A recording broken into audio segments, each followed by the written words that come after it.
Good morning. Welcome to Prasad Shetty care. మరి ఈరోజు ఒక మనం ఉన్న కండిషన్స్లో ఒక అవాయిడ్ చేయలేని ఒక సిచ్యువేషన్ గురించి లేదా అవాయిడ్ చేయలేని ఒక పరిస్థితిని గురించి మనం డిస్కస్ చేయాలని ఈరోజు మేమందరం ముందుకు వచ్చాను ఈ వీడియోతోటి. మరి మనం ఇప్పుడు ఒక 12 years నుంచి 25 years స్టూడెంట్స్, ఆ ఏజ్లో ఉన్న స్టూడెంట్స్ని చూసుకుంటే కనుక ఈరోజు వాళ్ళు ఎలాగా ఈ సోషల్ మీడియా లేదా ఎలక్ట్రానిక్ గ్యాడ్జెట్స్ పట్ల ఎలా ఇన్ఫ్లుయెన్స్ అవ్వబడుతున్నారు అనేది అందరికీ తెలిసిన విషయమే. చాలామంది పేరెంట్స్, మీ అందరూ తెలుసు, నేను ఒక స్కూల్ ప్రిన్సిపల్ అని చెప్పేసి నా దగ్గర కూడా చాలామంది ఈ యొక్క విషయంలో కౌన్సిలింగ్ కోసం వస్తూ ఉంటారు. మరి ఒక పేరెంట్గా అంటే ఈ రోజుల్లో పిల్లల్ని కనడం కష్టంగా ఉంది, పెంచడం కష్టంగా ఉంది, వాళ్ళని చదివించడం కష్టంగా ఉంది, చదివించిన తర్వాత వాళ్ళకి ఉద్యోగాలు తెప్పడం చాలా కష్టంగా మారుతుంది. మరి ఇలాంటి ఈ సీక్వెన్స్ని మనం ఎలాగ మెయింటైన్ చేయాలి అనే దాని గురించి మనం ఇప్పుడు ఈ వీడియో ద్వారా తెలుసుకుందాం. అంటే బై ఎక్స్పీరియన్స్, నాకున్న డైరెక్ట్ నేను స్టూడెంట్స్తో ఇంటరాక్ట్ అవుతుంటాను కాబట్టి నా ఎక్స్పీరియన్స్ మీతో షేర్ చేసుకోవాలని చెప్పేసి ఇచ్చిన వీడియో. మెయిన్గా స్టూడెంట్స్ ఆఫ్టర్ కరోనా ఈ ఎలక్ట్రానిక్ గ్యాడ్జెట్స్కి బాగా అలవాటు పడిపోయారు. దాన్ని ఆ రోజున 2 years పాటుగా మనము వాళ్ళకి ఇవ్వాల్సిన అవసరం ఏర్పడింది, ఇచ్చాము. తర్వాత కూడా చాలామంది ఇళ్లలో ఆ రోజు యొక్క అవసరాన్ని బట్టి ఈ గ్యాడ్జెట్స్ని పెంచుకున్నారు. ఒక సెల్ ఫోన్ ఉండేవాళ్ళు 2 cell phone కొనుక్కున్నారు, ఒక ట్యాబ్ ఉంటే 2 ట్యాబ్లు వచ్చాయి, ల్యాప్టాప్లు వచ్చేసాయి, స్మార్ట్ టీవీలు వచ్చేసి అన్నీ వచ్చేసాయి. మరి వీటిని ఆల్ ఆఫ్ సడన్గా మనము విసిరేయలేం, బయటికి ఎవరికైనా ఇచ్చేయలేం. మరి అవి ఇంట్లోనే ఉండిపోయినాయి అందరి దగ్గర. వాటిని వాడే విధానంలో మార్పు వచ్చేసిందండి 100%. ఆ రోజు ఆ 2 years దేని ఆన్లైన్ పర్పస్కి, ఆన్లైన్ ప్లాట్ఫామ్కి స్టూడెంట్స్ని ఎడ్యుకేట్ చేయడానికి మనమైతే యూజ్ చేసామో, తర్వాత కంప్లీట్గా ఆ ఫిజికల్ క్లాసెస్ జరుగుతున్న, ఆఫ్లైన్ మోడ్ క్లాసెస్ జరుగుతున్నప్పటికీ పిల్లలు పేరెంట్స్ని స్కిప్ చేస్తూ ఏదో ఒక టైంలో వాటిని వాడుతున్నారు. మరి మనం ఫస్ట్ అనుకుంటున్నాం అసలు సోషల్ మీడియా అంటే ఏంది, దాని యొక్క ప్రభావం పిల్లల మీద ఏ విధంగా ఉంటుందని చూద్దాం. సోషల్ మీడియా అనేది మీ అందరూ తెలిసిన విషయమే. మనం ఇప్పుడు ఎక్కువ మంది సొసైటీలో ఉండే ఎక్కువ మంది బయటకు వెళ్ళి న్యూస్ పేపర్లు చదవడాలు అవన్నీ వినడం మానేశారు.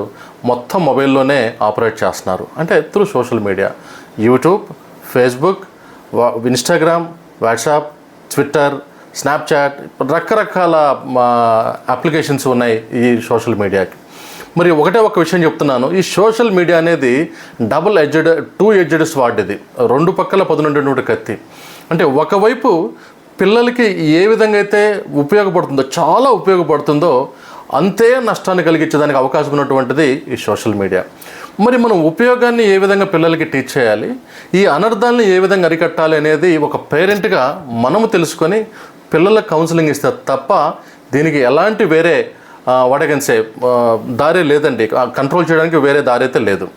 మరి నేను ఏ విధంగా సరే పిల్లలు రెస్ట్రిక్ట్ చేయడం అంటే, first you must know what child is doing with your mobile phone. అది మనం ఒక బేసిక్ రెస్పాన్సిబిలిటీగా ఒక పేరెంట్గా మనం తెలుసుకోవాల్సిన విషయం ఏంటంటే, ఇంట్లో పిల్లోడు ఒక సెల్ ఫోన్ని ఎందుకు 1 hour 2 hours ఆపరేట్ చేస్తున్న విషయాన్ని తెలుసుకోవాలి. బట్ ఇక్కడ కూడా ఒక చిన్న ప్రాబ్లం ఏంటంటే, ఒక సెట్బ్యాక్ ఏంటంటే, కంటిన్యూస్గా పేరెంట్స్ కూడా పిల్లలు మానిటర్ చేయలేరు. ఈవెన్ మీటు మనకు అది వల్ల కాని పని. కానీ ఆ మొబైల్స్ని మనము వాళ్ళ దరిచారణీయకుండా ఉండడం ఒక విషయం.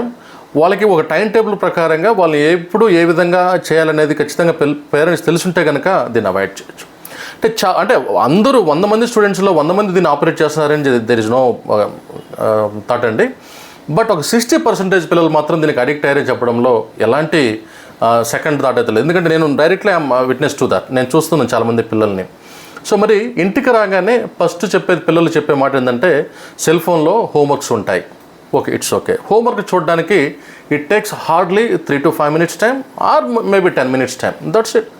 10 minutes తర్వాత సెల్ ఫోన్ మీరు తీసేసుకోండి. పిల్లలకి చెప్పండి, డోంట్ యూజ్ మొబైల్ ఫోన్. తర్వాత వాళ్ళు చెప్పే విషయం దాంట్లో గూగుల్లోనో లేదా యూట్యూబ్లోనో సమ్ కంటెంట్ చూసుకోవాలి. బట్ ఆ కంటెంట్ చూసుకునేటప్పుడు మీ మానిటరింగ్ ఉండడం వల్ల వాళ్ళు తప్పు చేయడానికి చాలా అసలు అవకాశమే ఉండదు.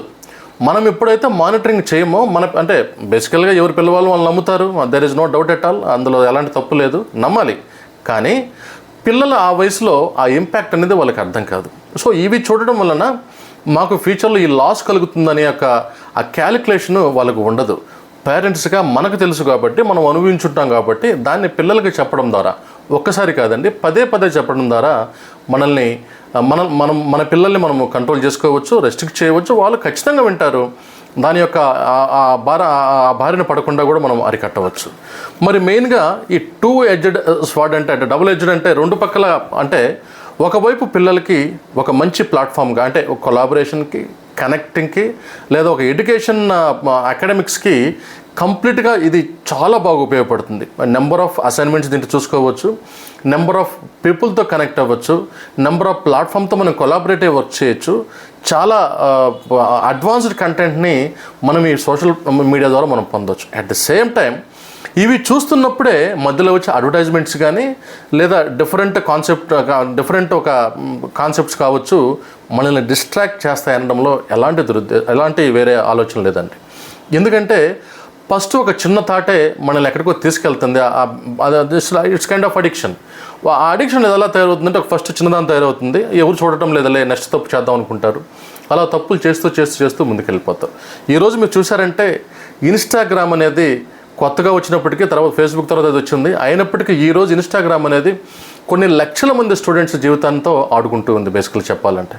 అంటే ఇన్స్టాగ్రామ్లో అసలు పిల్లలకి ఏం అవసరం ఇన్స్టాగ్రామ్లో? For what they are using it, what they need to connect through Instagram, nothing, no need అండి.